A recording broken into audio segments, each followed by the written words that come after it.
NCERT पढ़ोगे बच्चों, ये शब्द वहां पर मिल जाएगा, दैट इज मिसनोमर। मिसनोमर का मतलब क्या है? मिसनोमर का मतलब है जो नाम है वैसा इसका बिल्कुल काम नहीं है। तुम लोग भी जब छोटे होगे ऐसी सीरीज देखते होगे सुपरमैन वाली, तो ऐसा लगता होगा, बट क्या रियलिटी में ऐसा होता है? ये जिनको बोला था हमने मसाला है, क्योंकि बच्चों मसाला नहीं होगा घर में तो खाना कैसे बनाओगे, है ना। सिमिलरली लाइट रिएक्शन में ही मसाला बना था। यहाँ पर जो ये सब बताने वाले साइंटिस्ट थे वो ब्लैकमैन थे, इसीलिए इसको ब्लैकमैन रिएक्शन भी बोलते हैं। Hello students, welcome back to the Raftaar series और आज हम कवर करेंगे lecture number 4 of chapter photosynthesis in higher plants. बच्चों अभी तक हमने पढ़ा था कि फोटोसिंथेसिस को डिवाइड किया था दो फेजेस में। एक फेज था हमारा लाइट रिएक्शन, जिसमें पढ़ा था हमने formation of ATP and NADPH. But सिर्फ यही प्रोडक्ट्स नहीं थे बच्चों, लास्ट लेक्चर में हमने डिस्कस किया था कि एटीपी और एनएडीपीएच के साथ साथ you get to see the formation of oxygen. Oxygen gas है, इजिली डिफ्यूज आउट हो जाती है क्लोरोप्लास्ट से, तो क्लोरोप्लास्ट के अंदर सिर्फ बचता क्या है?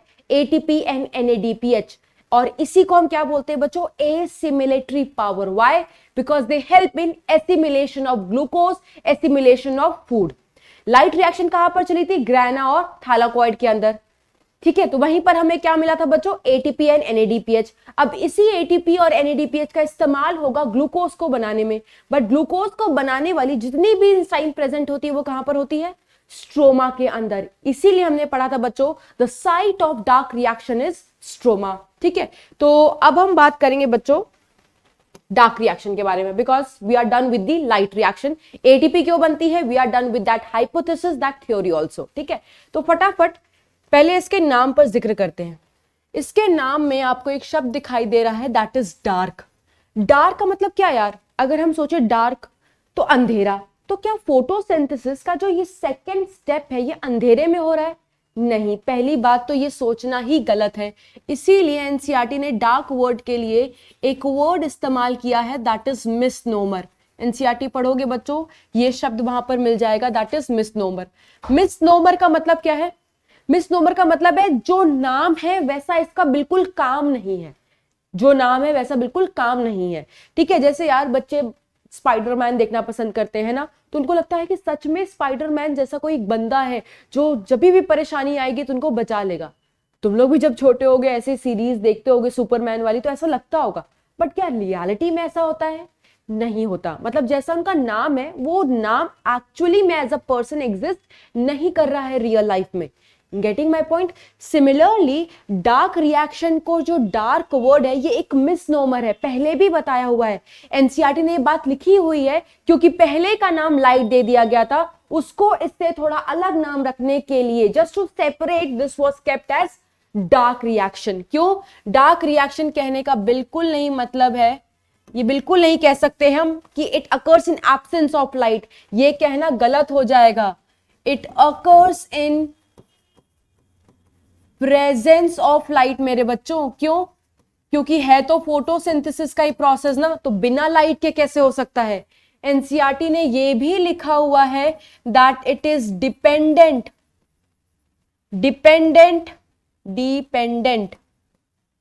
On the products of light reaction. क्यों? लाइट रिएक्शन के प्रोडक्ट्स क्या थे? लाइट रिएक्शन के प्रोडक्ट्स थे हमारे एटीपी और एनएडीपीएच, जिनको बोला था हमने मसाला है, क्योंकि बच्चों मसाला नहीं होगा घर में तो खाना कैसे बनाओगे, है ना। सिमिलरली लाइट रिएक्शन में ही मसाला बना था। अगर लाइट रिएक्शन ना चले तो मसाला नहीं बनेगा, और मसाला नहीं बनेगा तो डार्क रिएक्शन भी नहीं चल सकता। क्लियर है? इसीलिए हम बोलते हैं it is dependent on the products of light reaction, और इसीलिए हम बोलते हैं कि ये लाइट के प्रेजेंस में चलती है। तो dark word it is just a myth, it is just a misnomer, ठीक है। ये बात हमने सीख ली। अच्छा, लाइट रिएक्शन का हमने साइट पढ़ा हुआ था, तो इसका भी कोई ना कोई साइट होगा जहां पर होता है। तो इसका जो साइट है दैट इज स्ट्रोमा। तो जो भी एंजाइम्स डार्क रिएक्शन के लिए होंगी वो कहां पर प्रेजेंट होंगी? स्ट्रोमा में। स्ट्रोमा में क्या करते हैं बच्चों? हम बोलते हैं शुगर्स आर फॉर्म्ड। शुगर मतलब ग्लूकोज, इट इज सिंथेसाइज्ड।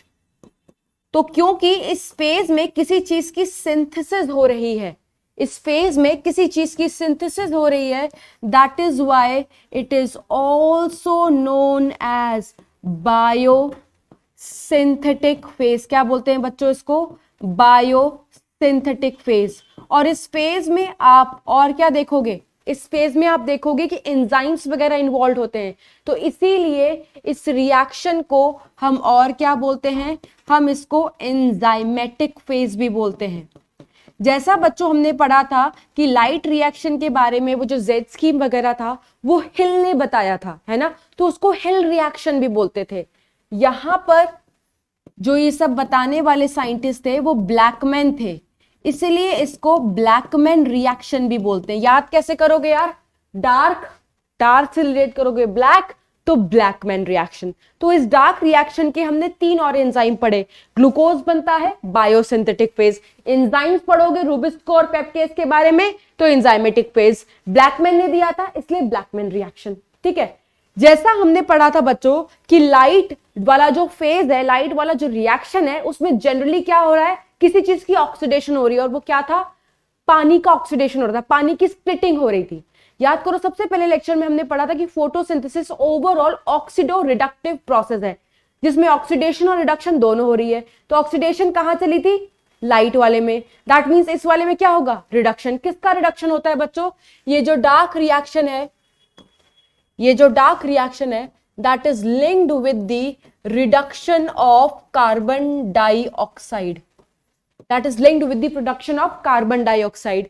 या हम बोलते हैं कि कार्बन डाइऑक्साइड को क्या किया जाता है, फिक्स किया जाता है, इसलिए इसको हम फिक्सेशन ऑफ कार्बन डाइऑक्साइड भी बोलते हैं। ध्यान से सुनते रहना। अच्छा, हम बोल रहे हैं कि जो डार्क रिएक्शन है that is dependent on the product of light reaction, बोल रहे हैं ना। तो प्रोडक्ट होता क्या है, इस पे थोड़ा जिक्र करते हैं। क्या प्रोडक्ट है बच्चों लाइट रिएक्शन का, बहुत सारे बच्चे बोलेंगे एटीपी और एनएडीपीएच, यहीं पर तुम्हारा गलत हो जाएगा। सिर्फ एटीपी और एनएडीपीएच प्रोडक्ट्स नहीं होते, उस दिन एनसीईआरटी की लाइन भी पढ़ाई थी। जो प्रोडक्ट होता है वो एटीपी तो होता ही है, एनएडीपीएच भी होता है, और साथ ही साथ तुम्हारा ऑक्सीजन भी होता है। ऑक्सीजन क्या है, एक गैस है, तो ये डिफ्यूज आउट हो जाती है।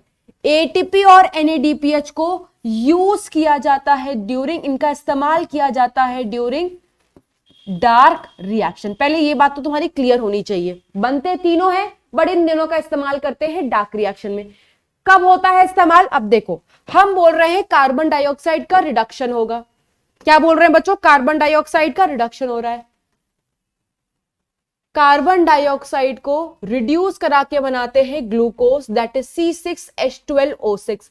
क्यों बोला हमने रिडक्शन हो रहा है, क्योंकि कार्बन डाइऑक्साइड के पास कोई हाइड्रोजन नहीं था, बट जो प्रोडक्ट बन रहा है उसके पास हाइड्रोजन आ रहा है। हाइड्रोजन के एडिशन को क्या बोलते हैं बच्चों, हाइड्रोजन के एडिशन को हम बोलते हैं रिडक्शन। तो इस स्टेप में क्या चली है, इस स्टेप में चली है रिडक्शन। और ग्लूकोज को बनाने के लिए, यार तुम पूरा का पूरा ग्लूकोज का स्ट्रक्चर पढ़ते हो मेरे बच्चों, ग्लूकोज में क्या है, ग्लूकोज है क्या, 6 कार्बन है, 1 2 3 4 5 6, 5 बना दिए, 6 बना दिए, 6 सॉरी 5 है ना। कार्बन स्केलेटन है, कार्बन की स्केलेटन ही तो दिख रही है, ढांचा ही तो दिख रहा है, कितने कार्बन के, 6 कार्बन के। सो सारे स्केलेटन बनाने के लिए 6 कार्बन को हमें जोड़ना पड़ा। किससे जोड़ना पड़ा है, ये बॉन्ड से जोड़ना पड़ा है। तो बॉन्ड बने या टूटे, ये हमने रेस्पिरेशन में भी पढ़ा है। जब हम ग्लूकोज को तोड़ रहे थे तो भी हमें शुरुआत में एटीपी देनी पड़ी थी, है ना, देनी पड़ी थी ना यार। यहां पर भी जब हम ग्लूकोज बना रहे हैं तो बॉन्ड चाहिए हमें, बॉन्ड बनाने के लिए भी भैया एनर्जी खर्च करनी पड़ेगी। कौन सी एनर्जी खर्च होगी, एटीपी खर्च होगा। तो जब कार्बन डाइऑक्साइड को रिड्यूस किया जाता है ग्लूकोज में तो क्या खर्च होती है बच्चों, ये वाली एटीपी। ये एटीपी कहां से बनी है, लाइट रिएक्शन में बनी है, ठीक है। और हम बोल रहे हैं रिडक्शन का मतलब है हाइड्रोजन को ऐड करना। यार कोई चीज तुम्हें खरीदनी है तो तुम्हें पैसे डालने पड़ेंगे, वो पैसे कहां से आएंगे, या तो तुम मम्मी पापा से मांगोगे या तो तुम खुद अर्न करोगे, कोई ना कोई तो सोर्स होगा, या तो सोर्स ऑफ अर्निंग होगा या तो मम्मी पापा तुम्हारे सोर्स हो जाएंगे, है ना। सिमिलरली अगर हम इसको हाइड्रोजन दे रहे हैं इसको रिड्यूस कराने के लिए तो इसको भी कहीं ना कहीं से हाइड्रोजन चाहिए होगा। हाइड्रोजन का मतलब क्या होता है, इलेक्ट्रॉन और H+। तो कौन होता है इलेक्ट्रॉन और H का डोनर, याद करो हमने पढ़ा हुआ है कि रिडक्शन के लिए जो हाइड्रोजन आता है that comes from water. Hydrogen का मतलब क्या है? Electron and proton. इसीलिए क्वेश्चन आता है कि प्लांट्स में इलेक्ट्रॉन और प्रोटॉन का डोनर कौन होता है। तो प्लांट्स में जब फोटोसिंथेसिस चलती है तो इलेक्ट्रॉन और प्रोटॉन का डोनर किसको कहते हैं? वाटर को कहते हैं। अगर बैक्टीरिया पूछा जाएगा तो याद करो, हमने नील का एक्सपेरिमेंट पढ़ा है, उसमें जब purple and green sulphur bacteria का इस्तेमाल किया गया था तो पानी का इस्तेमाल नहीं था, वहां पर कौन सोर्स था? H2S, inorganic sulphur source. अब आप सोच रहे होगे कि मैम वाटर ही क्यों, इलेक्ट्रॉन और प्रोटॉन का? तो भैया मेरे बच्चों, केमी ऑस्मोटिक हाइपोथेसिस खोल के बैठ जाओ या नॉन साइक्लिक फोटोफॉस्फोरेशन खोल के बैठ जाओ। पन्ना खोल लिया? ठीक है, उम्मीद कर रही हूं बच्चों खोल लिया आपने। तो वहां पर आपने देखा होगा इलेक्ट्रॉन की मूवमेंट हो रही है। वो जो इलेक्ट्रॉन की कमी PS2 में क्रिएट हुई थी वो किसने पूरी की थी? पानी ने पूरी की थी ना यार। तो अगर पानी का इलेक्ट्रॉन नहीं जाता तो ये सारा का सारा काम हो रहा होता नहीं। So what ever is happening that is happening because of the electron. साथ ही साथ जो NADPH उधर बने थे उसके रिडक्शन के लिए भी तुम्हें इलेक्ट्रॉन चाहिए था और प्रोटॉन चाहिए था, है ना। तो वहां से आपको याद रखना है कि whatever electron and proton, और you can say whatever hydrogen it is required for the reduction of carbon dioxide so that glucose बन सके, वो कहां से आ रहा है? पानी से आ रहा है। ये चीज बच्चों आपने याद रखनी है, ठीक है। क्लियर हो गया? तो हमने अभी तक क्या पढ़ा है बच्चों इस स्लाइड में? इस स्लाइड में ये पढ़ा है कि डार्क शब्द एक दिखावा है। ऐसा बिल्कुल भी नहीं होता कि डार्क रिएक्शन अंधेरे में चलती है, बल्कि ये डिपेंडेंट होती है लाइट रिएक्शन के प्रोडक्ट्स पर, जो ATP, NADPH और ऑक्सीजन होता है। ATP और NADPH को हम इस्तेमाल करते हैं, एनर्जी खर्च होती है पूरा का पूरा बॉन्ड स्केलेटन बनाने के लिए। साथ ही साथ रिडक्शन चल रहा है, रिडक्शन के लिए हमें इलेक्ट्रॉन चाहिए। वो इलेक्ट्रॉन का सोर्स कौन होता है? वाटर, क्योंकि ये वाटर ही आगे जाकर के इसी से क्या बनता है? इसी से क्या बनता है तुम्हारा? NADPH। क्लियर हो गया सबको? ठीक है, ओके। अब बच्चों हम आगे पढ़ते हैं। तो हमने देखा यार, ये तो बड़ा सिंपल स्टेप बता दिया मैम ने कि CO2 फिक्स हो गया, रिड्यूस हो गया तो ग्लूकोज बन गया। इतना इजी है क्या? देखो, ग्लूकोज जब बनता है तो हमें पता है एसिमिलेटरी पावर्स खर्च हो रहे हैं। तो जो प्लांट्स होते हैं ना, उसमें इन मसालों को खर्च करने के अलग अलग तरीके हैं, ठीक है। क्या है बच्चों? अलग अलग तरीके, वो पढ़ते हैं। एक सेकेंड, स्लाइड चेंज करते हैं, पन्ना बदलो और लिखो 3 ways by which ATP and NADPH are utilized by plants।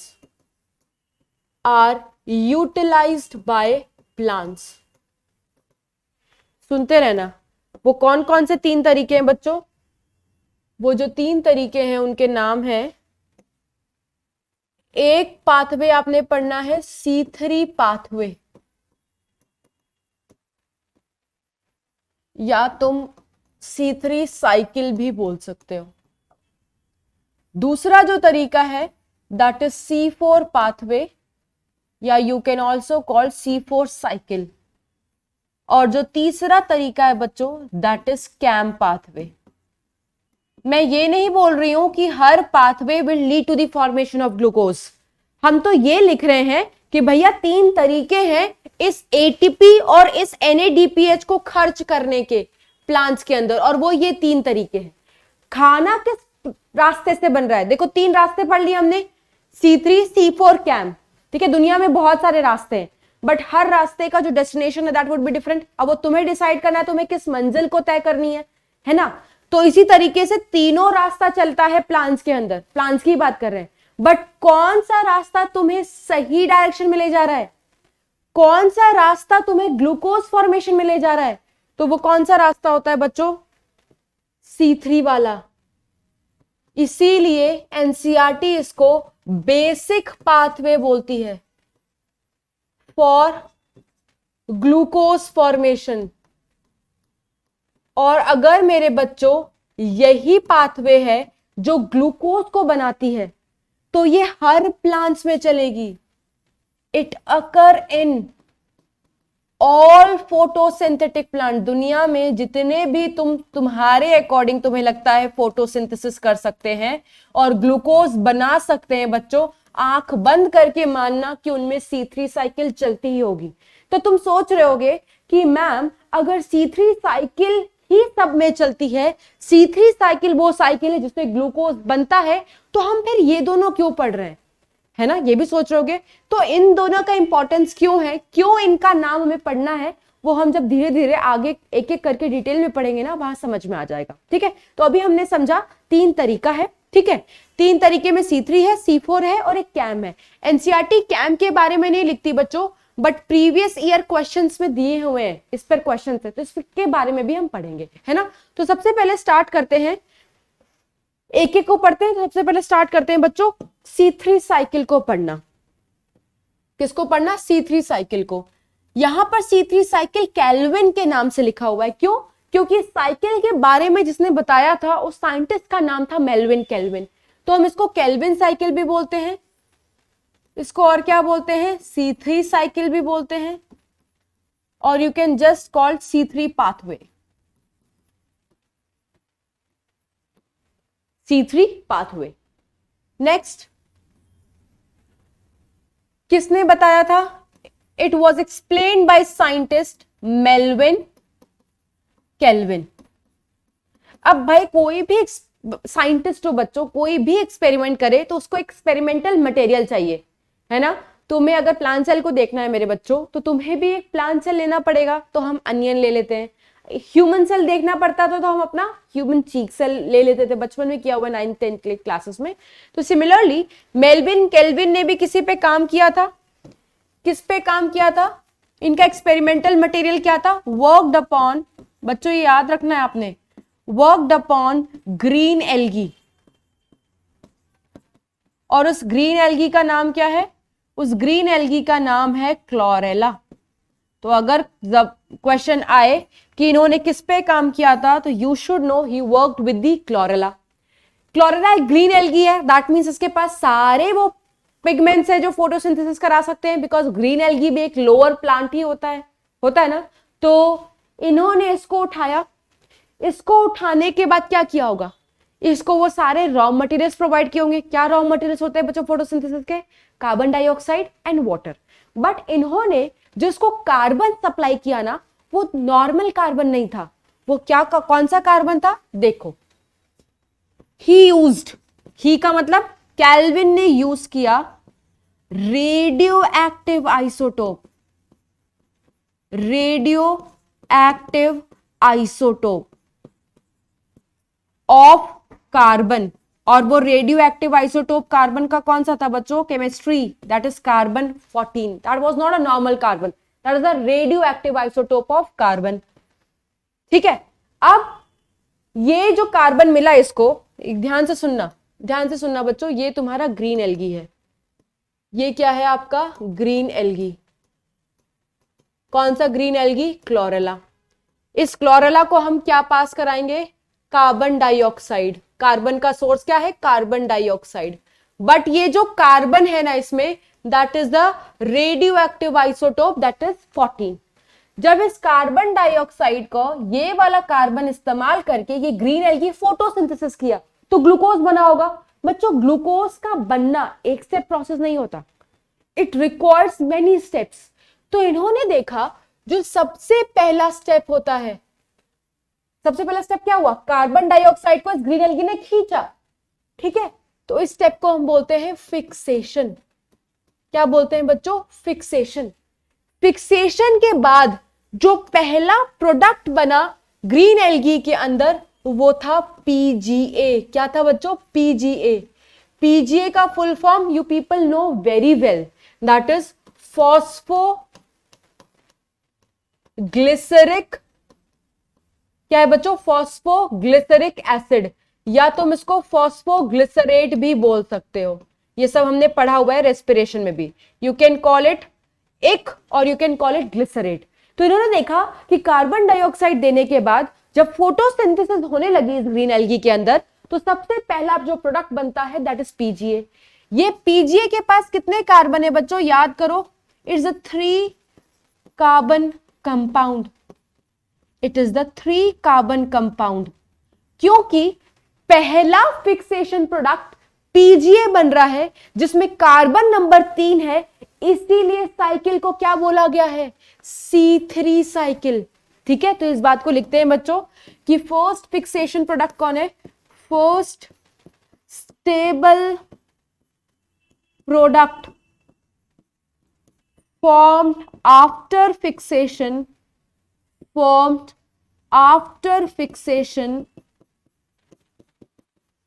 is 3PGA। क्या है बच्चों, 3PGA, जिसका कार्बन नंबर कितना होता है, 3 carbon. Hence cycle is named as C3 cycle. Clear हो गई ये बात। तो ये सब कुछ बताने वाले कौन थे बच्चों, मेल्विन केल्विन, इसीलिए साइकिल को बोलते हैं केल्विन साइकिल। यहां तक अगर क्लियर हो गया है बच्चों, तो ये बात हमें तो समझ में आ गई कि ग्लूकोज एक स्टेप में नहीं बनता है। अच्छा, जब हम बोल रहे हैं ना, थोड़ा वर्ड्स पे ध्यान देना, बिकॉज एनसीईआरटी सारे वर्ड्स का इस्तेमाल करती है। जब हम बोल रहे हैं कि कार्बन डाइऑक्साइड को फिक्स किया जा रहा है, ग्रीन एल्गी ले रहा है, पकड़ रहा है, तो उसको पकड़ने वाला भी तो कोई होना चाहिए ना, तो आओ उन सारी चीजों के बारे में थोड़ा विस्तार से पढ़ते हैं। ठीक है, पकड़ने वाला कोई होना चाहिए, आ जाओ। तो जब हम C3 साइकिल की बात करें, ध्यान रखना ये सब कुछ हम किसके रिस्पेक्ट में पढ़ रहे हैं बच्चों, C3 साइकिल के रिस्पेक्ट में पढ़ रहे हैं। किसके रिस्पेक्ट में पढ़ रहे हैं, C3 साइकिल के रिस्पेक्ट में पढ़ रहे हैं। ठीक है, जिस भी प्लांट्स में C3 साइकिल चलती है, ऐसे प्लांट्स को क्या बोलते हैं बच्चों, ऐसे प्लांट्स को हम बोलते हैं C3 प्लांट्स। एक दो एग्जाम्पल लिखवा देते हैं which is there in the NCERT. Rice याद रखना है, व्हीट याद रखना है, टोमेटो याद रखना है, बेल पेपर याद रखना है आपको। ये सारे आपके क्या है, C3 प्लांट्स।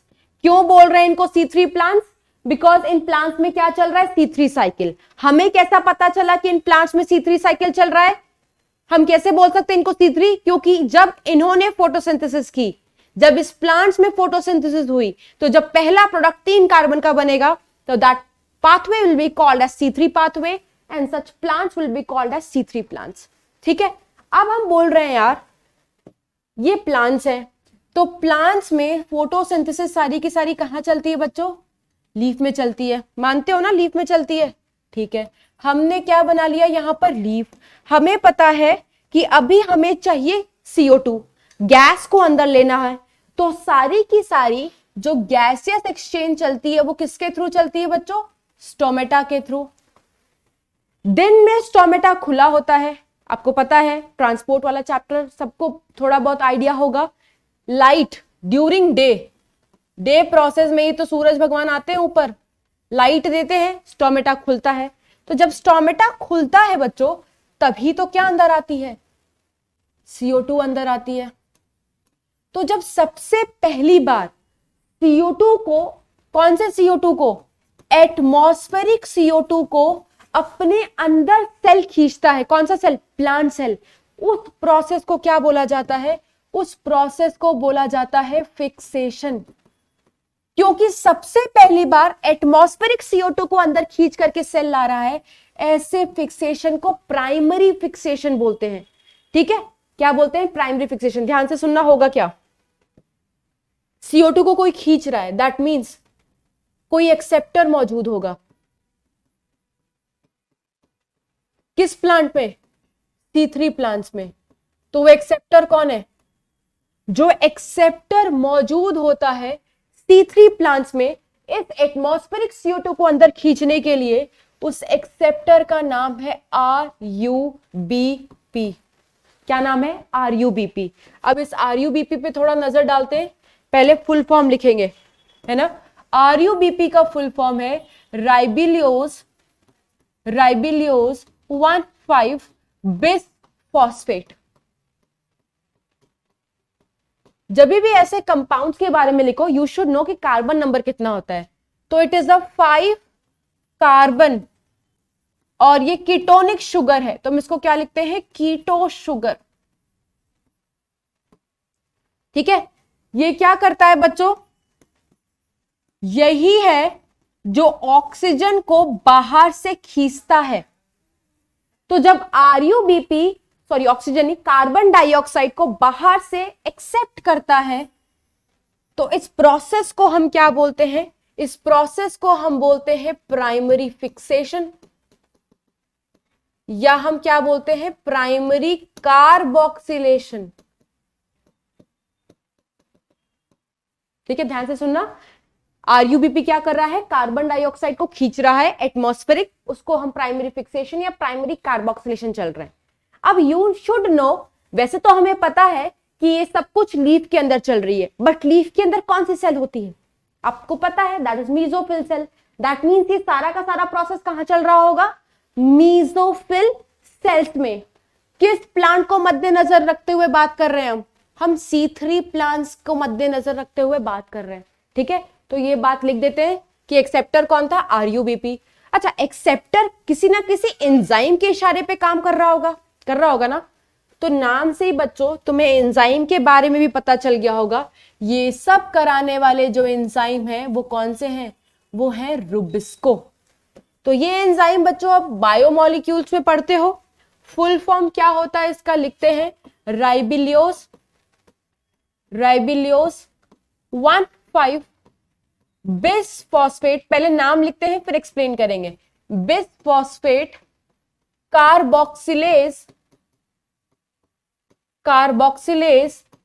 ऑक्सीजनेस, ये इसका पूरा नाम है। और आपने बायोमोलिक्यूल्स में जो पढ़ा हुआ है कि ये जो एंजाइम है that is the most abundant enzyme on this planet earth, ये पढ़ा हुआ है बायोमोलिक्यूल्स में। This is not something new to you. ठीक है, अब हम ना इसके नाम पे थोड़ा गौर फरमाते हैं। चलो, राइबिलियोस 1,5 बिस फॉस्फेट तो हमने पहले भी लिखा हुआ है, क्योंकि यही एंजाइम है जिसके प्रेजेंस में एक्सेप्टर काम करता है। उस एक्सेप्टर का नाम क्या है, राइबिलियोस 1,5 बिस फॉस्फेट। बट यहां पर देखो, इसमें कार्बोक्सिलेज भी है और ऑक्सीजनेज वर्ड भी है। ये क्यों, इसका मतलब है बच्चों कि ये जो रुबिस्को है वो कार्बोक्सिलेज एक्टिविटी भी शो कर सकता है। कार्बोक्सिलेज एक्टिविटी का मतलब it can bind with CO2, और ऑक्सीजनेज का मतलब क्या है, it can bind with O2 as well. It can bind with O2 as well. That means बच्चों कि जब वो जब वो CO2 से बाइंड करेंगे तो उस एक्टिविटी को क्या बोलते हैं, कार्बोक्सिलेज। जब वो ऑक्सीजन के साथ बाइंड करेंगे तो उसको क्या बोलेंगे, ऑक्सीजनेज। अगर वो CO2 से बाइंड करते हैं तो प्रोसेस क्या कहलाई जाती है, प्रोसेस कहलाई जाती है कार्बोक्सिलेशन। क्या कहलाई जाती है, कार्बोक्सिलेशन। और अगर वो ऑक्सीजन से बाइंड करते हैं तो जो प्रोसेस का नाम है उसको हम क्या बोलते हैं, ऑक्सीजनेशन। ठीक है, अगर वो CO2 के साथ बाइंड करते हैं तो C3 साइकिल स्टार्ट हो जाती है। ध्यान से सुनते रहना, फिर ही समझ में आएगा। बट अगर वो ऑक्सीजन के साथ बाइंड करते हैं तो एक C2 साइकिल होती है, वो स्टार्ट हो जाती है, जिसको NCERT हमारे में फोटो रेस्पिरेशन का नाम दे रखी है। ठीक है, तो यहां से हमने क्या समझा, ये समझा कि जो रुबिस्को है ये दोनों तरीके की एक्टिविटी शो करेगा, कार्बोक्सिलेज भी ऑक्सीजनेज भी। कार्बोक्सिलेज का मतलब है कि वो आरयूबीपी CO2 के साथ बाइंड कर सकता है, इसका मतलब है कि वो ऑक्सीजन के साथ बाइंड कर सकता है। बच्चों, जब कार्बन डाइऑक्साइड के साथ बाइंड करेगा ना, ये तभी प्लांट्स के लिए अच्छा है, क्योंकि तभी C3 साइकिल चलेगा। और आपको पता है बच्चों कि ग्लूकोज चाहिए सेल में तो C3 साइकिल ही दे सकता है और कोई नहीं। ये चला तो एक फालतू की साइकिल स्टार्ट हो जाती है जिसका कोई फायदा नहीं होता प्लांट्स के अंदर। इसके बारे में भी जिक्र करेंगे हम, है ना। तो अभी हमने पढ़ा है कि ये जो रुबिस्को है इसका दो नेचर है, इसका दो फंक्शन है, इसीलिए इसको बाइफंक्शनल एंजाइम बोला जाता है। क्या बोला जाता है, बाइफंक्शनल एंजाइम। अब तुम सोच रहे होगे कि मैम अगर ये दोनों से बाइंड कर सकती है तो हमें कैसे पता चलेगा कि ये चल रही है, ये चल रही है? किस पे डिपेंड करता है? देखो, मान लो ये मीजोफिल सेल है, ये मीजोफिल सेल कहां पे मौजूद है? ये मीजोफिल सेल लीफ में मौजूद है। ये क्या है बच्चों? ये है मीजोफिल सेल। इसी मीजोफिल सेल में क्या मौजूद है? रुबिस्को की एंजाइम मौजूद है। अब इस रुबिस्को के साथ प्रॉब्लम है, इसको दोनों से प्यार है, CO2 से भी प्यार है और ऑक्सीजन से भी प्यार है। होता क्या है, जिसकी कंसंट्रेशन रुबिस्को के अराउंड ज्यादा होगी, अगर कार्बन डाइऑक्साइड की कंसंट्रेशन ज्यादा है तो वो कार्बन डाइऑक्साइड से बाइंड कर देती है। अगर इसके आसपास ऑक्सीजन की कंसंट्रेशन ज्यादा है तो ये ऑक्सीजन से बाइंड कर देगी, है ना। अगर इसके साथ बाइंड करेगी तो अच्छा वाला प्रोसेस शुरू होगा, इसके साथ बाइंड करेगी तो बुरा वाला प्रोसेस शुरू हो जाएगा। यार ये तो बड़ी गड़बड़ हो गई ना, बिल्कुल गड़बड़ हो गई। और हमें वैसे भी पता है कि हमारे एटमॉस्फेयर में, क्योंकि हम एटमॉस्फेरिक CO2 की बात कर रहे हैं, तो हमें पता है यार कि हमारे एटमॉस्फेयर में ये वाला जो CO2 है ना, ये बड़ा ही कम है as compared to the oxygen. तो उस हिसाब से तो बार बार इसको ऑक्सीजन के साथ बाइंड करना चाहिए, और उस हिसाब से तो ग्लूकोज आज तक बनना ही नहीं चाहिए था, है ना। ऐसा सोच सकते हैं हम, है ना, बट ऐसा नहीं होता यार, ऐसा होता नहीं है, क्योंकि ये जो रुबिस्को है ना, इसका प्यार किसके लिए है यार? फ्रेंड्स बहुत सारे होते हैं, है ना, बट एक ना एक तो बेस्ट फ्रेंड होता है ना, जिसके साथ तुम्हारी अलग तरीके की बॉन्डिंग होती है, जिसको तुम स्पेशल फील कराने की कोशिश करते हो। Getting my point? सिमिलरली इसके दो फ्रेंड हैं तो जरूर, बातचीत भी इसकी दोनों से अच्छी खासी, बट एक से इसका प्यार ज्यादा है, एक से इसकी एफिनिटी ज्यादा है, और वो कौन है? वो है कार्बन डाइऑक्साइड। इसीलिए हम लिखेंगे यहां पर एक लाइन, वो लाइन क्या होगी? वो लाइन ये है कि रुबिस्को हैज मोर एफिनिटी किसके साथ? विथ कार्बन डाइऑक्साइड के साथ। दैट मीन्स वो प्रिफर किसको करेंगे ज्यादा? CO2 को। तो ज्यादातर क्या चलेगी? कार्बोक्सिलेशन, और ज्यादातर कार्बोक्सिलेशन चलने का मतलब है C3 साइकिल चलेगी, जिससे ग्लूकोज बन जाएगा। चिंता मुक्त हो गए अब हम, ठीक है। तो यहां पर हमने क्या पढ़ा है बच्चों? यहां पर हमने पढ़ा है कि सबसे पहले भैया तो बाहर के CO2 को लाओ, उस CO2 को लाने के लिए हमें एक्सेप्टर चाहिए और एंजाइम चाहिए। अगर CO2 अंदर जा रहा है तो एक्सेप्टर का नाम क्या है? RUBP। दैट मीन्स कौन सी प्रोसेस चल रही है? अगर CO2 आ रहा है तो कार्बोक्सिलेशन, ठीक है। और सबसे पहले यही होगा, इसीलिए एनसीईआरटी ने लिखा हुआ है कि सबसे पहला स्टेप कार्बोक्सिलेशन चलता है ना। तो आओ अब जरा, सारी इंट्रोडक्टरी बातें तो हो गई, अब हम थोड़ा बात कर लेते हैं steps of C3 cycle. Steps of C3 cycle, steps of C3 cycle. तो जो सबसे पहला स्टेप होता है बच्चों, दैट इज कार्बोक्सिलेशन। थोड़ा अच्छी भाषा में कार्बोक्सिलेशन बोलते हैं, नहीं तो अभी हमने समझ लिया है कि कार्बोक्सिलेशन का मतलब क्या होता है। कार्बोक्सिलेशन का मतलब होता है एटमॉस्फेरिक CO2 को अंदर लाना, तो उसको हम क्या बोलते हैं? Fixation of CO2। क्या बोलते हैं बच्चों? Fixation of CO2। इसको फिक्स करने के लिए तुम्हें क्या चाहिए बच्चों? तुम्हें एक एक्सेप्टर चाहिए। तो इस एक्सेप्टर का नाम भी हमने पढ़ लिया है, दैट इज RUBP। इसको प्राइमरी एक्सेप्टर क्यों बोल रहे हैं? क्योंकि एटमॉस्फेरिक CO2 को अंदर ला रहा है, ठीक है। सबसे पहली बार वो वाला CO2 अंदर आ रहा है, इसलिए प्राइमरी CO2 एक्सेप्टर है। कितने कार्बन का है? 5 कार्बन का है, ठीक है। ये सब कराने के लिए तुम्हें क्या चाहिए? एंजाइम चाहिए। कौन सी एंजाइम चाहिए? मोस्ट अबंडेंट एंजाइम, जिसको हम क्या बोलते हैं? रुबिस्को। अगर यहां पर कार्बोक्सिलेशन चल रही है, दैट मीन्स RUBP O2 के साथ नहीं बाइंड कर रहा, RUBP CO2 के साथ बाइंड कर रहा है। डिफरेंस समझना, ठीक है। उसके अलावा ये जो रुबिस्को एंजाइम है ना बच्चों, ये तभी वर्क कर सकती है, work in the presence of light, और इसको साथ ही साथ एक कोफैक्टर चाहिए होता है अपनी एक्टिवेशन के लिए, दैट इज मैग्नीशियम, ठीक है। तो याद रखना, मैग्नीशियम इज द कोफैक्टर। क्या है? कोफैक्टर है, ठीक है। तो यहां से एक और बात प्रूफ हो गई बच्चों कि जो डार्क डार्क डार्क वर्ड हम कह रहे हैं ना, it is just a misnomer. Why? क्योंकि देख लो ना भैया, ये डार्क रिएक्शन का तो सारा प्रोसेस है, और इसके लिए जो एक मेन एंजाइम चाहिए उसको भी अपने काम के लिए लाइट की जरूरत पड़ती है। ठीक है, अब ये सब हमने पढ़ लिया है। अब कार्बोक्सिलेशन में होता क्या है, ध्यान से सुनना। कार्बोक्सिलेशन में हम बोल रहे हैं कि RuBp CO2 के साथ बाइंड करेगा। RuBp 5 कार्बन कंपाउंड है, CO2 में C6 कार्बन है। ध्यान से सुनते रहना, ये जा रहे हैं कार्बोक्सिलेशन में। क्या जा रहे हैं? कार्बोक्सिलेशन में। किस प्रेजेंस ऑफ एंजाइम कौन करा रहा है? रुबिस्को। तो यहां पर रुबिस्को अपनी कौन सी एक्टिविटी शो कर रहा है? कार्बोक्सिलेज एक्टिविटी शो कर रहा है। ठीक है, तो 5 + 1 6, तो जो तुम्हें प्रोडक्ट मिलता है वो मिलता है 2 मॉलिक्यूल्स ऑफ PGA।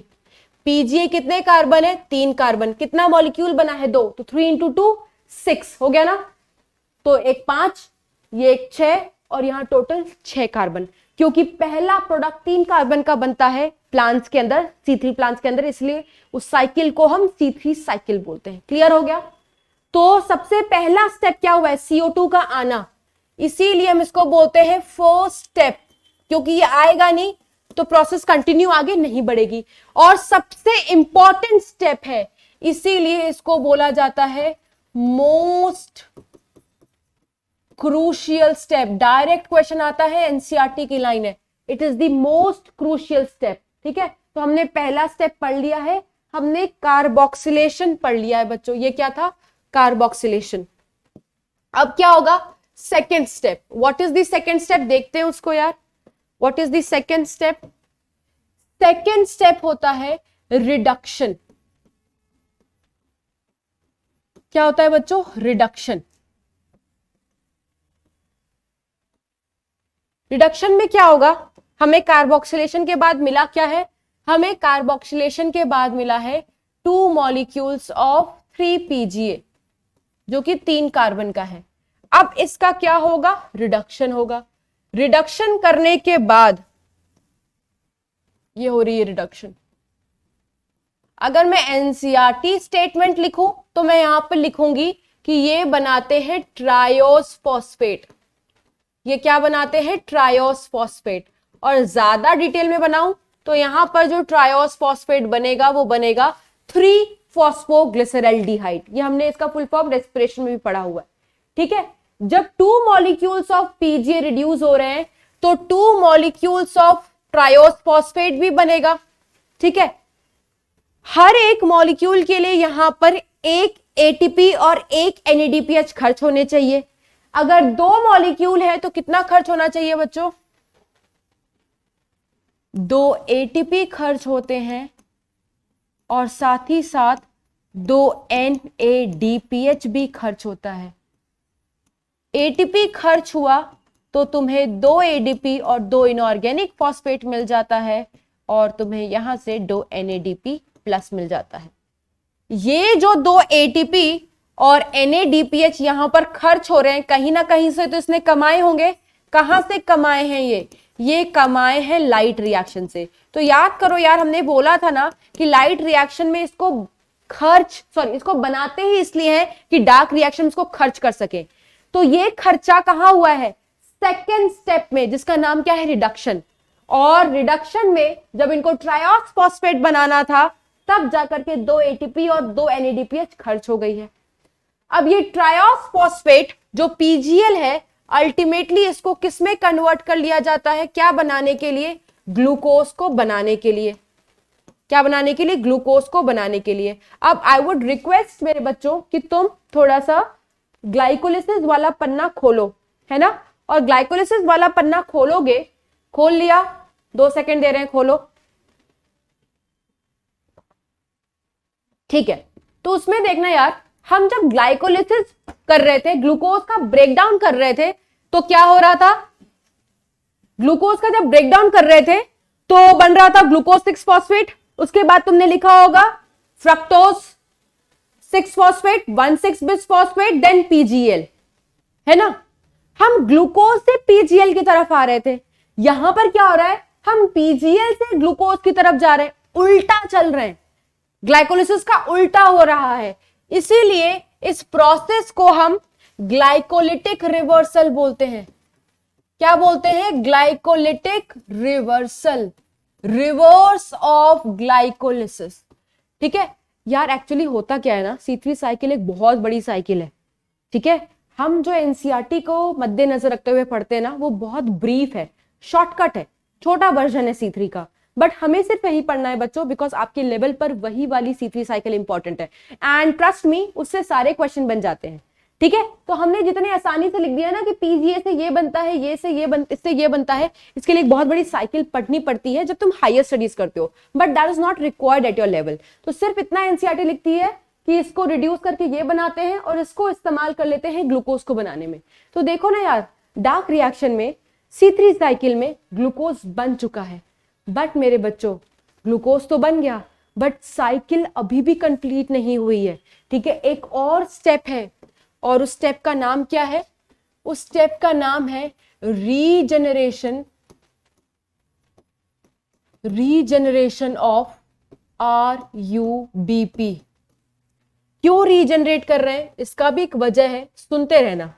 हुआ क्या, तुमने जो पीजीएल बना था उसका थोड़ा सा हिस्सा किसमें इस्तेमाल कर लिया, ग्लूकोज में। ठीक है, हम बड़ी वाली साइकिल नहीं पढ़ रहे हैं, जो हमारे सिलेबस में हम वो पढ़ रहे हैं।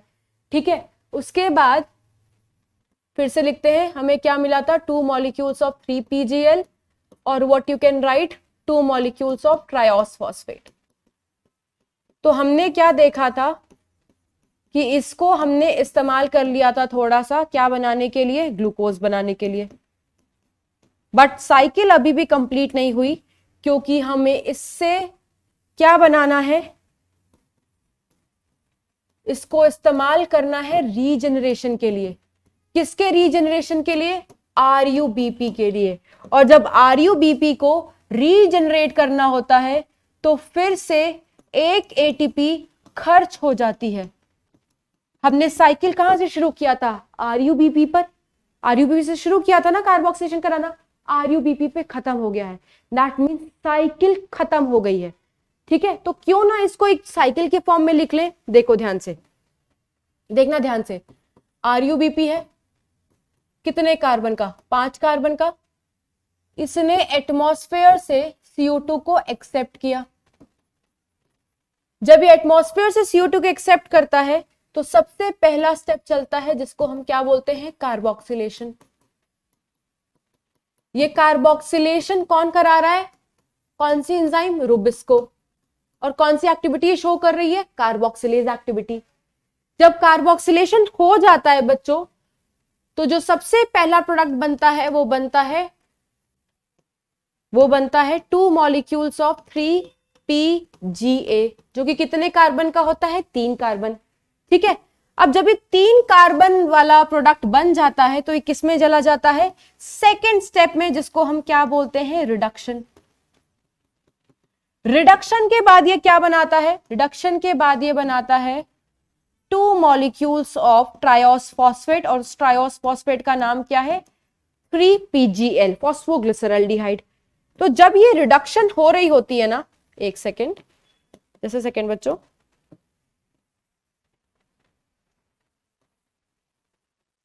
जब ये रिडक्शन होती है PGA से PGL बनाने के लिए, तो 2 ATP क्या हो जाते हैं, खर्च।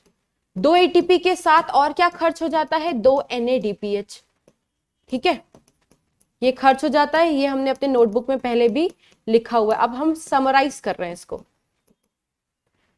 ये PGL जो बना है इसको इस्तेमाल कर लिया जाता है क्या बनाने में, ग्लूकोज को बनाने में, और इसका कुछ हिस्सा इस्तेमाल कर लेते हैं क्या कराने में, थर्ड स्टेप कराने में, दैट इज रीजनरेशन। लेकिन रीजनरेशन कराने के लिए बच्चों फिर से क्या होता है, ध्यान से सुनते रहना बच्चों, फिर से क्या होता है, एक ATP खर्च हो जाती है, एक ATP खर्च हो जाती है।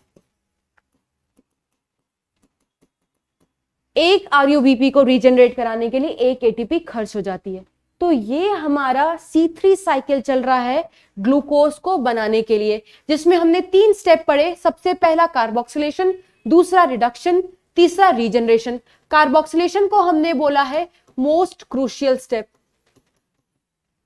अगर पूछा जाए second most crucial step after carboxylation, carboxylation के बाद दूसरा इंपॉर्टेंट स्टेप कौन है, तो सेकेंड मोस्ट क्रूशियल स्टेप कौन है बच्चों, रीजनरेशन। क्योंकि अगर आरयूबीपी दोबारा से रीजनरेट नहीं हुआ तो प्रोसेस दोबारा से कंटिन्यू नहीं हो सकती। अब तुम सोच रहे होगे कि मैम दोबारा से कंटिन्यू करनी क्यों है। भैया ये जो ग्लूकोज है ना, ये एक कार्बन डाइऑक्साइड से नहीं बनेगा। अभी कितना कार्बन डाइऑक्साइड अंदर आया है प्लांट में, एक कार्बन डाइऑक्साइड आया। ध्यान से सुनना, कितना कार्बन डाइऑक्साइड आया है, सिर्फ एक। अगर एक कार्बन डाइऑक्साइड आ रहा है, 1 कार्बन डाइऑक्साइड के लिए कितने टर्न चल रही है C3 cycle, 1 turn C3 cycle चल रही है। और उस एक टर्न में ध्यान से देखना बच्चों, कितने एसिमिलेटरी पावर खर्च हुए, 2 एटीपी यहां, 1 एटीपी यहां, 3 एटीपी और 2 NADPH यहां पर। तो for 1 turn of C3 cycle 3 ATP are used, और साथ ही साथ क्या खर्च हो रहा है, 2 NADPH आर यूज्ड। ये तो सिर्फ एक कार्बन डाइऑक्साइड के लिए है। क्या एक कार्बन डाइऑक्साइड से हो जाता है पूरा काम, नहीं। कितने कार्बन डाइऑक्साइड तुम्हें चाहिए यार, बैलेंस्ड इक्वेशन याद करो, 6 कार्बन डाइऑक्साइड चाहिए। फॉर, ऐसे लिखते हैं बच्चों मेरे, for glucose formation 6 molecule of CO2 enters inside। 6 molecule of CO2 अगर अंदर आएंगे तो कितने टर्न ऑफ साइकिल चलेगी, 6 टर्न ऑफ C3 साइकिल चलेगी। और उस 6 टर्न में, यार इतनी मैथ सबको आती है ना बच्चों, अगर एक के लिए 3 लग रहा है तो 6 के लिए कितना लगेगा, 6 × 3 18 ATP। और NADPH कितने खर्च होंगे, 6 × 2 12 NADPH। तो ओवरऑल C3 साइकिल के थ्रू जब एक मॉलिक्यूल, कितना मॉलिक्यूल बच्चों, एक मॉलिक्यूल ऑफ ग्लूकोज बन रहा है, तो ये 18 ATP और 12 NADPH का खर्चा हो रहा है। दोबारा बोल रही हूं, कितना खर्चा हो रहा है, 18 ATP और 12 NADPH का खर्चा हो रहा है। ठीक है, बट कोई बात नहीं यार, खर्चा तो करना पड़ता है, सस्टेन करना है अपने आप को, तो हमें आलू प्याज खरीदना पड़ेगा, सब्जियां खरीदनी पड़ेंगी, खाएंगे नहीं तो जिंदा कैसे रहेंगे। सिमिलरली उनको भी, उन्होंने जो भी पैसे कमाए थे लाइट रिएक्शन में, उन पैसों का खर्च किया गया है for the formation of glucose, तो बच्चों this was all about the C3 cycle which takes place in all photosynthetic plants। सारे के सारे फोटोसिंथेटिक प्लांट्स में वो चलती ही चलती है। ठीक है, आगे बढ़ते हैं यार, आगे बढ़ते हैं।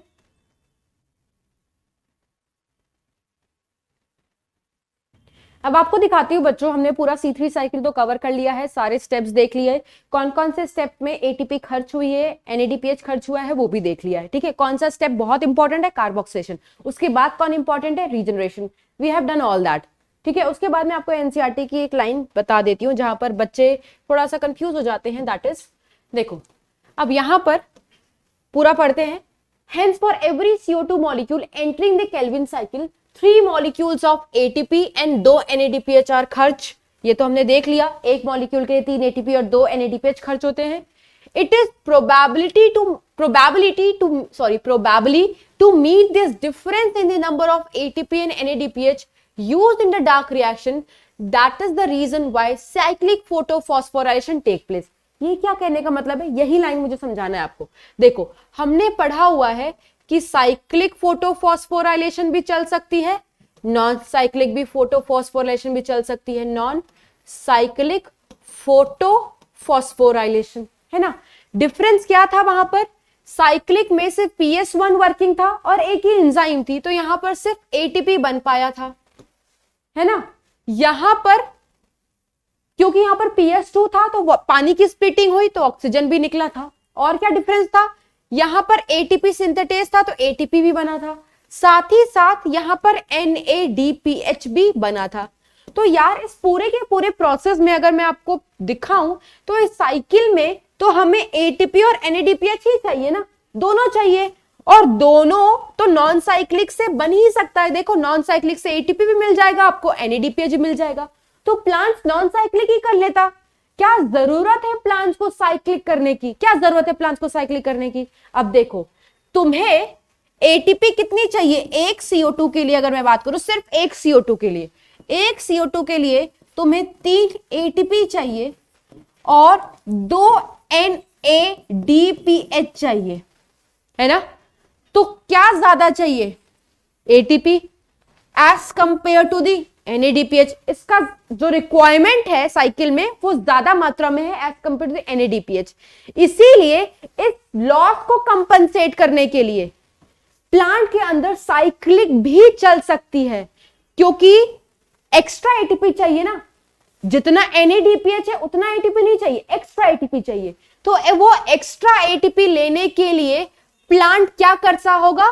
प्लांट साइक्लिक फोटोफॉस्फोराइलेशन करता होगा। ऐसा मैं नहीं कहती हूं, ऐसा लोग सोचते हैं, इसका भी प्रूफ नहीं है। तभी तो एनसीईआरटी ने मतलब एकदम जोर डाल के नहीं बोला, इसमें लिखा हुआ प्रोबेबली। प्रोबेबली का मतलब है हो सकता है कि प्लांट्स को जो एक्स्ट्रा एटीपी चाहिए as compared to the NADPH, उस एक्स्ट्रा एटीपी को लेने के लिए वो अपने अंदर साइक्लिक चला सकता है, may be, we don't know. ठीक है, तो ये उस लाइन का मतलब है। तो अब देखो, अगर तुम्हें 6 ग्लूकोज का मॉलिक्यूल चाहिए तो 6 बार साइकिल चलना पड़ेगा, लिख लिया है। और 6 साइकिल चलाने के लिए 6 कार्बन डाइऑक्साइड चाहिए, 18 एटीपी चाहिए होगा और 12 NADPH चाहिए होगा। जब ये सारा चीज तुम दोगे एक प्लांट को, तब एक प्लांट एक ग्लूकोज बनाएगा। एटीपी खर्च हो गई तो ADP निकल जाएगा, 12 NADPH खर्च हो गए तो 12 NADP निकल जाएगा। क्लियर हो गया सबको? तो ये है बच्चों हमारी C3 साइकिल। ओके, अब C3 साइकिल कहां चलती है? वैसे तो हमने बोला है C3 साइकिल हर प्लांट्स में चलती है, बट क्योंकि मैंने अभी आपको बाकी प्लांट्स के बारे में बताया ही नहीं है, अभी मैं बोलने लगू C4 प्लांट्स के बारे, अभी मैं बोलने लगू कैम प्लांट्स के बारे में, तो अब जब आपको पता ही नहीं है तो मैं वो बातें करूं क्यों? वो बातें तब मैं करूंगी जब आपको मैं पूरा पढ़ा दूं C4 क्या होता है, कैम क्या होता है। अभी मैंने आपको सिर्फ इतना बताया है कि बच्चों ऐसा समझो कि जिस भी प्लांट्स में फोटोसिंथेसिस चले और उस प्लांट में पहला प्रोडक्ट 3 कार्बन का बने, ऐसे प्लांट्स को C3 प्लांट्स बोलते हैं, ऐसे साइकिल को C3 साइकिल बोलते हैं। ठीक है, वो अभी हमसे सिर्फ कंप्लीट किया है। तो यार जो C3 साइकिल है ना, उनमें ना, सॉरी C3 प्लांट्स है ना, उनमें एक प्रोसेस चलता है। उस प्रोसेस का नाम क्या है बच्चों? उस प्रोसेस का नाम है फोटो रेस्पिरेशन। अब तुम सोच रहे होगे मैम कि C3 प्लांट्स में फोटो रेस्पिरेशन क्यों चल रही है? क्योंकि ध्यान से सुनना, जो C3 प्लांट्स है ना, उनमें मेन एंजाइम कौन है? उनमें जो मेन एंजाइम है, main enzyme for primary carboxylation, main enzyme for primary carboxylation कौन थी? रुबिस्को। और रुबिस्को का ना डुअल नेचर है, 2 नेचर है, वो कार्बोक्सिलेज भी शो कर सकती है और ऑक्सीजनेज एक्टिविटी भी शो कर सकती है। ठीक है, प्राइमरी कार्बोक्सिलेशन क्यों बोल रहे हैं? जब वो एटमॉस्फेयर से CO2 को खींच रही है। और ये सब कहां चलता है बच्चों? एज वी हैव डिस्कस्ड, ये सारा कुछ प्रोसेस कहां पे चल रहा है? Mesophyll cell of C3 plants, mesophyll cell of C3 plants. तो अगर आपसे पूछा जाए कि जो कार्बोक्सिलेशन होती है C3 प्लांट्स के अंदर, वो कौन से सेल में चलती है, तो वो पीजोफिल सेल में चलती है। मीजोफिल सेल पत्ती वाली सेल है, लीफ वाली सेल है। ठीक है, ये पढ़ लिया हमने। फिर हम बोल रहे हैं कि यार ये सब यहां पर इसलिए हो रहा है क्योंकि यहां पर इसकी मेन एंजाइम रुबिस्को है ना, ऑब्वियसली, क्योंकि हमने बोला रुबिस्को के साथ दिक्कत है, उसका प्यार दोनों के साथ है, कार्बन डाइऑक्साइड और ऑक्सीजन के साथ। अभी हमने देख लिया कि अगर वो कार्बन डाइऑक्साइड के साथ बाइंड करेगी तो क्या होगा। अब देख लेते हैं यार, खुदा ना खास्ता अगर गलती से वो ऑक्सीजन के साथ बाइंड कर जाए तो क्या घटना घटेगी प्लांट के अंदर, है ना। तो आ जाओ, पहली बात तो इसको फोटो रेस्पिरेशन कहा क्यों गया है ये समझ लो। हमने रेस्पिरेशन पढ़ रखा है, रेस्पिरेशन में क्या हुआ था यार? अगर हम रेस्पिरेशन वाली साइकिल की बात करें तो चलो ऐसे देखते हैं, रेस्पिरेशन में क्या हुआ था? रेस्पिरेशन में ग्लूकोज टूटा था। किसमें किसमें टूट जाता है? कार्बन डाइऑक्साइड और वाटर में।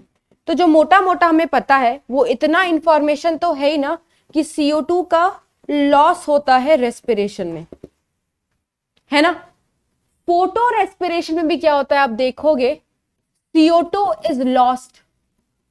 पूरा जब प्रोसेस देखोगे तो देखोगे CO2 निकल रहा है। और ये CO2 कब निकल रहा है? CO2 निकलता है in the presence of light, in the presence of light. इसीलिए इस प्रोसेस को फोटो रेस्पिरेशन कह दिया गया है। बच्चों मैं ये नहीं बोलूंगी कि रेस्पिरेशन है, इसको कह दिया गया है सिर्फ मोटा मोटा चीज देखते हुए, क्योंकि CO2 निकल रहा है, यहाँ पे भी CO2 निकल रहा है, क्योंकि ये CO2 लाइट के प्रेजेंस में निकल रहा है तो फोटो रेस्पिरेशन।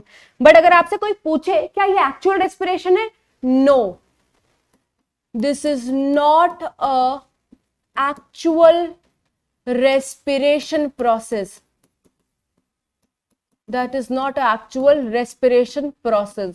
क्यों यार? रेस्पिरेशन में खाना टूटता है, रेस्पिरेटरी सबस्ट्रेट टूटता है तो CO2 और वाटर निकलते हैं। यहां पर ऐसा कुछ नहीं हो रहा। कहीं भी CO2 निकल जाएगा, एक फैक्ट्री से CO2 निकल जाता है, बोल देंगे रेस्पिरेशन हो रही है? नहीं बच्चा, नहीं बोल सकते, ठीक है। इसलिए हम बोलते हैं that is not a actual respiration वाला प्रोसेस। अब समझना कि यहां पर हो क्या रहा है। अभी हमने पढ़ा कि जब RuBP कार्बन डाइऑक्साइड के साथ बाइंड कर रहा था तो हमें सीधा 2 मॉलिक्यूल्स ऑफ PGA मिल जा रहा था, और इस 2 PGA को इस्तेमाल करके हम प्लांट्स के अंदर क्या बना दे रहे थे? शुगर या ग्लूकोज। दैट मीन्स शुगर बनाने के लिए तुम्हें कितना मॉलिक्यूल्स ऑफ PGA चाहिए?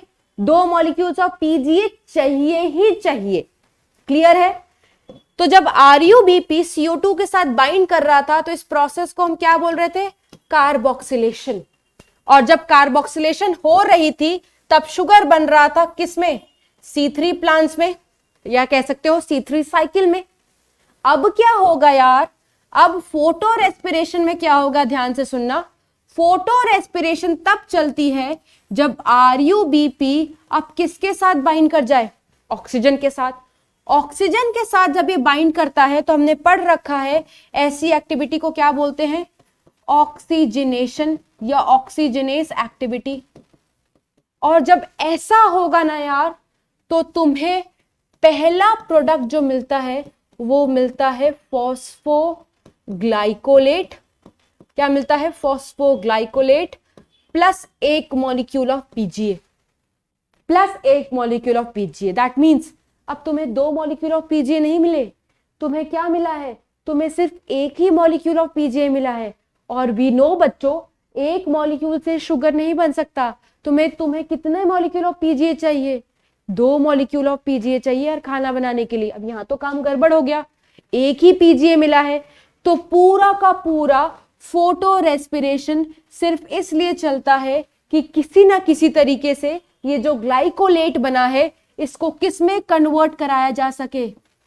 PGA में। तब जब इससे भी एक PGA मिल जाए, और एक तो पहले से PGA मौजूद था, जब जाकर के 2 PGA बनेगी सेल के अंदर और तब जाकर के शुगर बनेगा। तो आप देखोगे बच्चों, जब ये कन्वर्जन हो रही होती है ना तो कहीं भी ATP नहीं बनती, कहीं भी खाना नहीं बनता, उल्टा ATP खर्च हो जाता है। मतलब एकदम ही वाहियात वेस्टफुल प्रोसेस है, प्लांट को फायदा देता नहीं बल्कि उल्टा लेकर के उससे चला जाता है। ठीक है, तो लिखते हैं यार, एक और इंपॉर्टेंट चीज लिखते हैं। दैट मीन्स ये तब चलती है जब RuBP ऑक्सीजन के साथ बाइंड कर जाए, या रुबिस्को कौन सी एक्टिविटी शो करे? रुबिस्को कौन सी एक्टिविटी शो करे बच्चों? Oxygenase activity. कौन सी एक्टिविटी शो कर रहा है? Oxygenase activity. ठीक है, क्योंकि पहला प्रोडक्ट 2 कार्बन का बना है। ध्यान से सुनते रहना, पहला प्रोडक्ट 2 कार्बन का बना है। नेक्स्ट पेज, फ्रेश पेज में लिखती हूं, इसीलिए this is also known as C2 cycle, क्योंकि पहला प्रोडक्ट ग्लाइकोलेट बना है, इसीलिए इसको ग्लाइकोलेट लेट मेटाबॉलिज्म भी बोलते हैं, क्योंकि यहां पर कार्बन डाइऑक्साइड के साथ नहीं बाइंड कर रहा, किसके साथ बाइंड कर रहा है, ऑक्सीजन के साथ। तो आरयूबीपी का ऑक्सीजनेशन हो रहा है, तो इस साइकिल को पीसीओ भी बोलते हैं। पीसीओ का मतलब फोटोसिंथेटिक, वो वाला पीसीओ नहीं है जो हम पुराने जमाने में जाके फोन करते थे, photosynthetic carbon oxidation.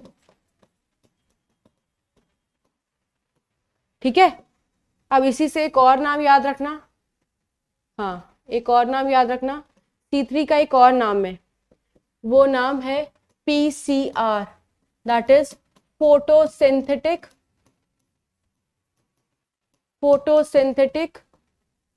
Carbon reduction. ठीक है, ये लिख लिया हमने। आओ फटाफट आगे बात करते हैं, आगे स्टेप में चलते हैं। हुआ क्या यहां पर, ध्यान से सुनना, हुआ क्या वहां पर, ऑक्सीजनेशन हुआ, किसका, आरयूबीपी का। किसने कराया, रुबिस्को ने कराया। ये किसका कैरेक्टरिस्टिक है, it is characteristic of C3 plants, not occur in C4, not occur in C4। तो मन में शंका मत रखना कि C4 में क्यों नहीं चलता, सब कुछ एक्सप्लेन किया जाएगा जब हम C4 साइकिल पढ़ लेंगे। ठीक है, C4 प्लांट्स में नहीं चलता है, इसको हम वेस्टफुल प्रोसेस बोलते हैं। क्यों बोलते हैं वेस्टफुल प्रोसेस, क्योंकि जब ये चलती है, मतलब जब वो कन्वर्जन चलता है ग्लाइकोलेट से पीजीए बनाने का, उसी को तो हम फोटो रेस्पिरेशन बोल रहे हैं, उसी को हम फोटो रेस्पिरेशन बोल रहे हैं, उस कन्वर्जन को फोटो रेस्पिरेशन बोल रहे हैं। तो उस टाइम पर, उस दौरान कोई एटीपी फॉर्मेशन नहीं होती, no ATP formation, no NADPH formation, no glucose formation, instead ATP खर्च हो जाती है। ATP is used with utilization of carbon dioxide. फिर एनसीईआरटी की एक लाइन है कि 25% कार्बन लॉस हो जाता है ड्यूरिंग दिस प्रोसेस। और क्योंकि कार्बन डाइऑक्साइड का लॉस हो रहा है लाइट के प्रेजेंस में, इसीलिए पूरे के पूरे प्रोसेस को हम फोटो रेस्पिरेशन बोलते हैं। अब आप सोच रहे होंगे कि C3 प्लांट्स में क्यों चलती है, जिसका रीजन तो मैम ने ऑलरेडी बता दिया है, क्योंकि C3 प्लांट्स में जो मेन एंजाइम है जो प्राइमरी CO2 को फिक्स करेगी वो रुबिस्को है। रुबिस्को के साथ ये प्रॉब्लम है, हम कुछ कर नहीं सकते, है ना, रुबिस्को के साथ ये प्रॉब्लम है। ठीक है, लेकिन अभी तो हमने पढ़ा था यार रुबिस्को का प्यार CO2 के साथ ज्यादा है, तो ऐसा क्या हो गया कि उसने ऑक्सीजन के साथ बाइंड कर लिया। ठीक है, तो बच्चों इसमें कुछ चलती है कंडीशंस, कुछ कंडीशंस नेसेसरी है इसको चलाने के लिए। तो आपको वो कंडीशंस, वो रिक्वायरमेंट्स याद होनी चाहिए।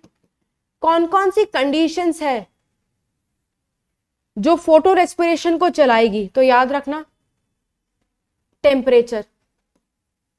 फोटो रेस्पिरेशन तभी चलती है when temperature is very high, और यू कैन से जब लाइट इंटेंसिटी बहुत ज्यादा हो। ये सारी कंडीशंस मिलेंगी अगर एक C3 प्लांट्स को, तो वो फटाक से ऑक्सीजन को लेना शुरू कर लेंगी, और ऑक्सीजन को लेते ही ये गंदा वाला प्रोसेस शुरू हो जाएगा। इसके अलावा जो CO2 का कंसंट्रेशन होगा वो कम होगा, या तुम कह सकते हो ऑक्सीजन का कंसंट्रेशन वुड बी हाई। इन सारे कंडीशन पर, इन सारे रिक्वायरमेंट्स पर डिपेंडेंट है कि फोटो रेस्पिरेशन चलेगी या नहीं चलेगी। ठीक है, ओके नेक्स्ट, इसको चलाने के लिए बच्चों हमें 3 सेल ऑर्गेनेल्स चाहिए। कितने ऑर्गेनेल्स चाहिए, 3 सेल ऑर्गेनेल्स चाहिए। ठीक है, और वो कौन कौन से सेल ऑर्गेनेल्स होते हैं एनसीईआरटी लिखती है, दैट इज क्लोरोप्लास्ट। सीक्वेंस याद रखना बच्चों, क्लोरोप्लास्ट, परऑक्सीजोम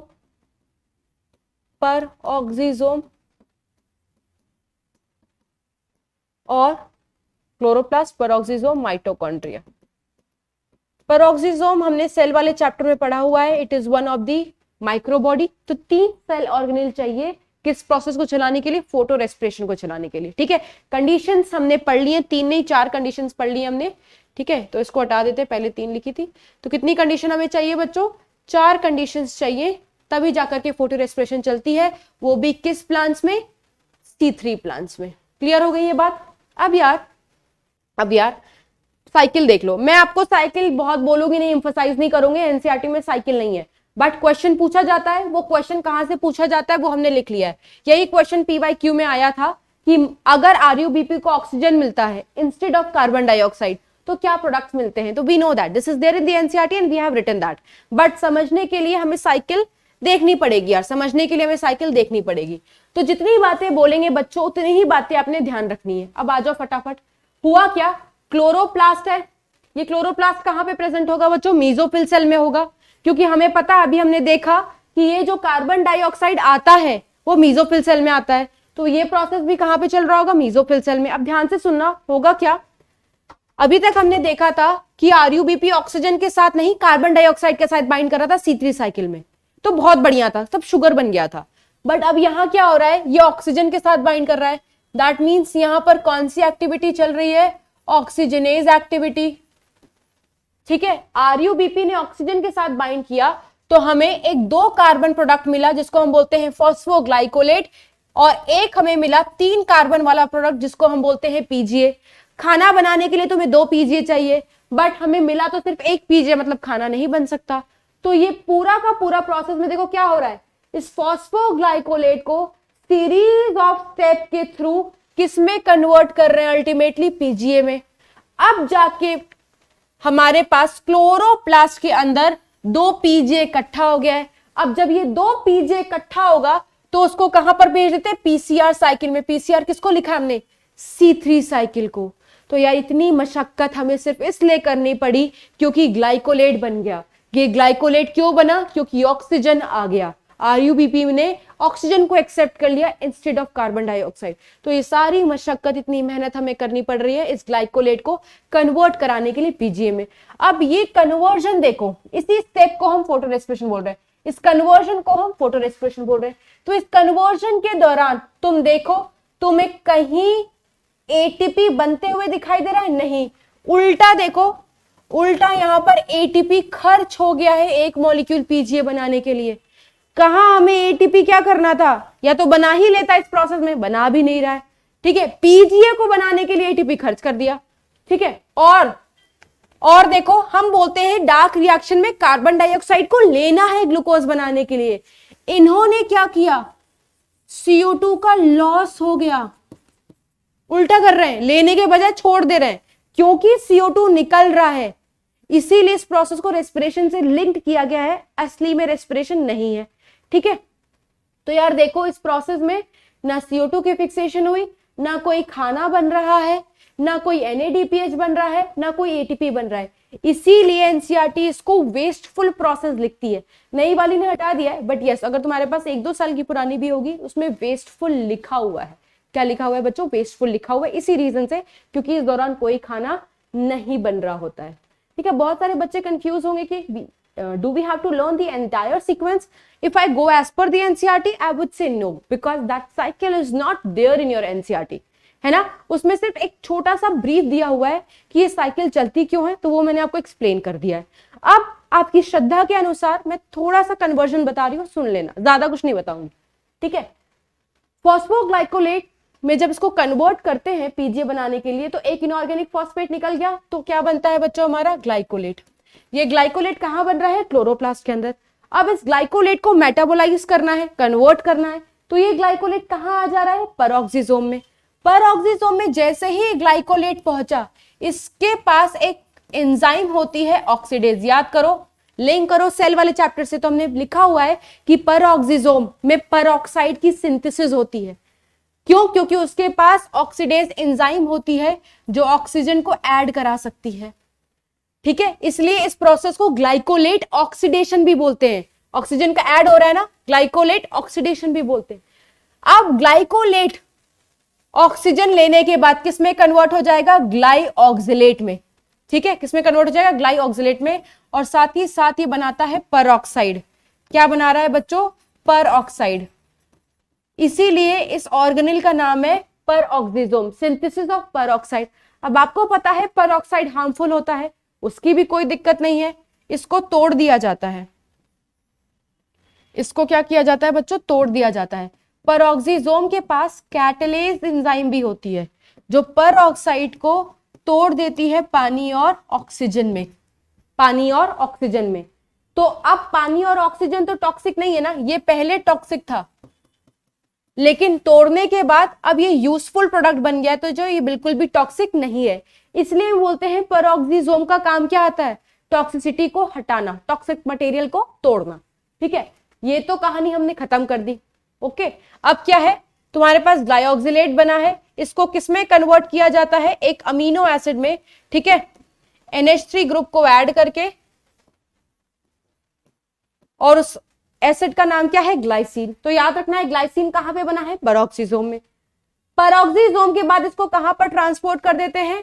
माइटोकॉन्ड्रिया में। माइटोकॉन्ड्रिया में इसका अमीन निकल जाता है।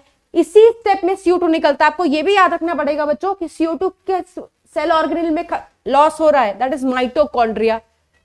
फिर ये ग्लाइसिन किस में कन्वर्ट हो जाता है बच्चों? सीरीन में। इसके दौरान NAD+ रिड्यूस हो रहे हैं किसमें? NADH में, क्योंकि यहां पर ग्लाइसिन का सीरीन में ऑक्सीडेशन हो रहा है। सीरीन फिर कहां चला जाता है? परऑक्सीजोम में। फिर वहां पर वो किसमें कन्वर्ट हो रहा है? हाइड्रोक्सी पायरुवेट में। हाइड्रोक्सी पायरुवेट किसमें कन्वर्ट हो रहा है? ग्लिसरेट में, जहां पर NADH को ऑक्सीडाइज करके क्या बना रहे हैं? NAD+। ग्लिसरेट को ट्रांसपोर्ट कर दे रहे हैं क्लोरोप्लास्ट में। क्लोरोप्लास्ट में इसका फॉस्फोराइलेशन हो रहा है, फॉस्फेट ग्रुप को ऐड किया जा रहा है, ATP टूट रहा है, तब जाकर के हमारा बन रहा है फॉस्फोग्लिसरिक एसिड। और अब जब फॉस्फोग्लिसरिक एसिड बन गया तो इन दोनों का इस्तेमाल करके C3 चला लेंगे। तो जब कन्वर्जन हुई तो कोई शुगर वगैरह नहीं बनता है, इसलिए ये वेस्टफुल प्रोसेस है मेरे बच्चों। ठीक है, तो हमने सारा पढ़ लिया। अब तुम्हें याद क्या रखना है यार? इससे याद क्या रखना है? अगर आपसे पूछा जाए ऑक्सीजन कंज्यूमिंग स्टेप कहां कहां है, कहां कहां हो रहा है ऑक्सीजन कंज्यूमिंग स्टेप, तो ऑक्सीजन कंज्यूमिंग स्टेप हो रहा है इन, पहले ये वाला ऑक्सीजन आया तो ये स्टेप कहां चली? एक सेकेंड, ये वाला ऑक्सीजन आया ना, यूज हुआ कहां पर? क्लोरोप्लास्ट में। क्लोरोप्लास्ट के अलावा और ऑक्सीजन कहां पर यूज हुआ है? ये देखो, परऑक्सीजोम में। ये याद रखना है आपको क्वेश्चन के हिसाब से,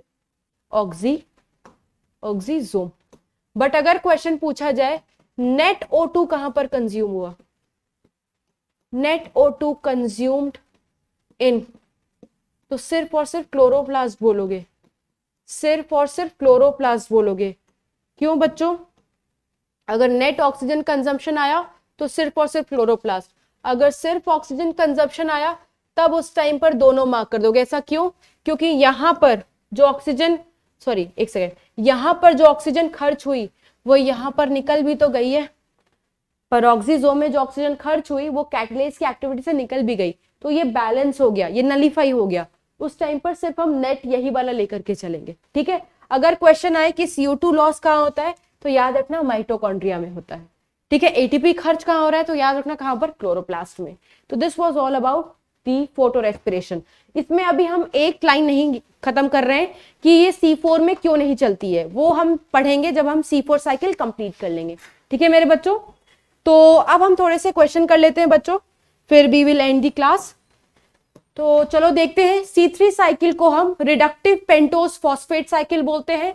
ठीक है, एक और नाम हमें पता चल गया यार, ये याद रखना, ऐड कर लेना। वो बेसिकली क्या है? CO2 का रिडक्शन, CO2 का ऑक्सीडेशन, फोटोकेमिकल रिएक्शन या बोथ BNC। पहली बात तो फोटोकेमिकल रिएक्शन नहीं है, क्योंकि फोटोकेमिकल रिएक्शन किसका हिस्सा है? किसका नाम है? लाइट रिएक्शन का। C3 किसका हिस्सा है? डार्क रिएक्शन का। ठीक है, और C3 में रिडक्शन है, किसका रिडक्शन होता है? CO2 का। तो ये वाला जाएगा, ये वाला नहीं जाएगा। ये तो PCO वाला हो गया ना। ठीक है, फोटो रेस्पिरेशन वाला हो गया। ठीक है, next, to reduce 1 CO2 in C3 cycle कितने एसिमिलेटरी पावर खर्च हो रहे हैं? तो यार ये तो हमने पूरा एक पढ़ा हुआ है ना, इनपुट एंड आउटपुट। तो एक CO2 के लिए एक बार साइकिल चलेगा और उस साइकिल में 3 एटीपी और 2 NADPH खर्च हो रहे हैं, 3 एटीपी और 2 NADPH खर्च हो रहे हैं, तो पहला ऑप्शन जाएगा। ठीक है, नेक्स्ट CO2 एक्सेप्टर और कार्बोक्सिलेटिंग एंजाइम के बारे में बताना है। किस प्लांट में? C3 प्लांट्स में। तो C3 प्लांट्स में कौन सी साइकिल चलती है बच्चों? हमने पढ़ा C3 साइकिल चलती है। बच्चों साइकिल और प्लांट्स को अलग अलग समझना है। प्लांट्स में पूछा हुआ है, ठीक है, क्योंकि साइकिल तो और भी प्लांट्स में चलेगी, ये वाली साइकिल और भी प्लांट्स में चलेगी, तो कंफ्यूज मत होना। ठीक है, वो साइकिल के बारे में नेक्स्ट चैप्टर में नेक्स्ट लेक्चर में पढ़ोगे। तो C3 प्लांट्स में कौन सी साइकिल चल रही है? C3 cycle. और हमने पढ़ा हुआ है C3 साइकिल में प्राइमरी CO2 एक्सेप्टर कौन है? RUBP। और कार्बोक्सिलेटिंग एंजाइम भी कौन है? रुबिस्को। तो क्या मार्क कर दोगे? B option. The correct sequence of all cell organelles during photo respiration. बच्चों ये AIPMT का क्वेश्चन है, आई गेस 2010, 12 या 11 में से किसी का है, पुराना है बट है, आया हुआ है। ठीक है, तो यहां पर देखो तुम्हें करेक्ट सेल ऑर्गेनेल के सीक्वेंस बताना है। तो ये तो जाएगा नहीं क्योंकि वैक्यूल तो होता नहीं, गोल्जी बॉडी भी होता नहीं, रफ ER और डिक्टियोसोम भी होता नहीं। तो 3 ऑप्शन तो बिल्कुल ही खराब हो गए, बिल्कुल ही खराब हो गए। तो हमारे पास बचा क्या? हमारे पास ये बचा है। पर तुम सोचोगे मैम करेक्ट सीक्वेंस तो ये है नहीं, बिल्कुल करेक्ट नहीं है बच्चों। क्लोरोप्लास्ट के बाद पेरोक्सिसोम आना चाहिए था और माइटोकॉन्ड्रिया आना चाहिए था, बट PMT वालों ने यही क्वेश्चन दिया था, तो जो बचा सबसे बेहतरीन ऑप्शन वो ऑप्शन नंबर A ही था। अब ऐसे क्वेश्चन नहीं आते यार, अब सीधा सीधा आता है NCERT वाले। ठीक है, बट कभी आ जाए तो मार्क करना, मोस्ट प्रोबेबल के हिसाब से जाएंगे, तो मोस्ट प्रोबेबल आंसर क्या बनता है? Option number A। Next, photo respiration कहां होता है बच्चों? Plants having dimorphic chloroplast. अच्छा, इसके बारे में नेक्स्ट लेक्चर में पढ़ोगे। किसकी बात कर रहा है? ये C4 प्लांट्स की बात कर रहा है। तो C4 प्लांट्स में तो फोटो रेस्पिरेशन होती नहीं है। प्लांट्स पोजेसिंग क्रांस एनाटॉमी, ये भी किससे लिंक्ड है बच्चों? ये पढ़ोगे नेक्स्ट लेक्चर में, C4 प्लांट्स से। तो C4 प्लांट्स में तो होता नहीं है, तो यस C3 प्लांट्स, तो हमारा आंसर क्या जाएगा? C3 के साथ जाएगा। Primary CO2 acceptor molecule during the C3 cycle क्या होता है बच्चों? RUBP होता है। RUBP कीटोस शुगर है, बिल्कुल कीटोस शुगर है। 5 कार्बन कंपाउंड है, बिल्कुल 5 कार्बन कंपाउंड है। तो आंसर क्या हो जाएगा? Both A and B। ATP as well as NADPH both are required during the conversion of। तो ATP और NADPH कहां कहां खर्च होते हैं बच्चों? कहां कहां खर्च होते हैं? रिडक्शन में। किसकी रिडक्शन होती है? PGA की रिडक्शन होती है, और क्या बनता है? PGL बनता है। ठीक है, यस, PGA की रिडक्शन होती है और क्या बनता है? PGL बनता है। तो ऑब्वियसली यहीं पर खर्च हुए होंगे। इस वाले कार्बोक्सिलेशन स्टेप में तो कुछ होता नहीं है।